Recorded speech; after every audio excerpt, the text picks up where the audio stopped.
ये उस अहंकारी सरकार के खिलाफ अनशन है जिसके मुखिया नीतीश कुमार ने पिछले 15 दिन से धरने और अनशन पर बैठे हुए बच्चों से मिलना भी गवारा नहीं समझा। अपने अहंकार में नीतीश कुमार ने बच्चों से मिलना भी गवारा नहीं समझा। 2 बार बच्चों को उनकी सरकार ने, उनके अधिकारियों ने दौड़ा दौड़ा कर मारा है। बच्चों को इतनी चोट लगी है कि कम से कम 20 बच्चों का सीटी स्कैन हुआ है, अल्ट्रासोनोग्राफी हुई है। बच्चे अभी भी आपके बगल में बैठे हुए हैं, अभी भी इनके कैनुलाज लगे हुए हैं इनके हाथ में। इसके बावजूद अगर सरकार बिल्कुल मूक और बधिर बनी हुई है तो उसको जगाने का एक ही रास्ता है, हम जैसे लोगों को खड़ा होकर यहाँ पर सरकार के खिलाफ आवाज़ उठानी पड़ेगी। इसलिए मैं आमरण अनशन पर बैठा हुआ हूँ। ये लड़ाई बिहार के युवाओं और बिहार की सरकार के बीच का है। यहाँ आमरण अनशन पर अब बैठ गए हैं, क्या कहेंगे, आगे क्या रणनीति रहेगी? नहीं, कोई रणनीति नहीं है, बस इतना ही कहेंगे कि ये बिहार में युवाओं के साथ पिछले 10 वर्ष से हो रहे अन्याय के खिलाफ अनशन है।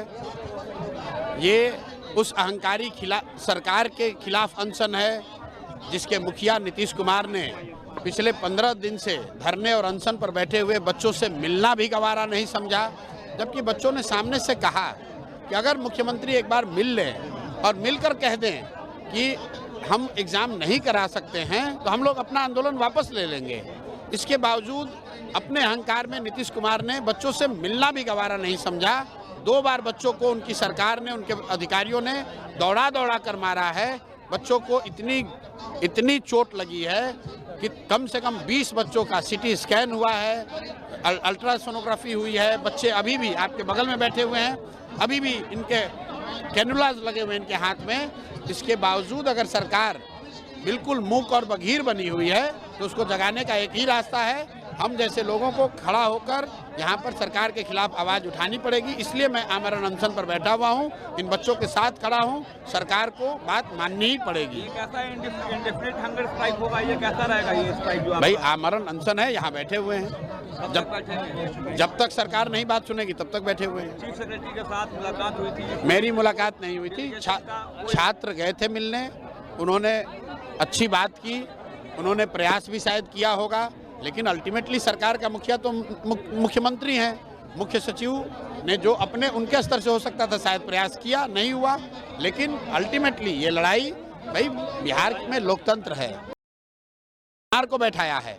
ये लड़ाई किसी बीपीएससी अधिकारी के खिलाफ नहीं है, ये मुख्य पुलिस के खिलाफ लड़ाई नहीं। ये लड़ाई बिहार के युवाओं और बिहार की सरकार के बीच का है। चौधरी ने कहा कि बीपीएससी एक इंडिपेंडेंट बॉडी है, फ्री हैंड है गवर्नमेंट की तरफ से उनको। बिल्कुल ठीक बात है। ये बताइए कि 2015 में नीतीश कुमार गांव-गांव में घूमकर उन्होंने कहा कि बेरोजगार युवाओं को 1000 रुपये का भत्ता मिलेगा। क्या उसके लिए भी उनका हाथ बंधा हुआ है? 10 साल में बेरोजगार युवाओं को क्यों नहीं पैसा दिया? पिछले 10 साल में जितने पेपर लीक हुए उसमें अभी तक किसी भी शिक्षा माफिया या किसी भी अधिकारी के खिलाफ कार्रवाई नहीं हुई।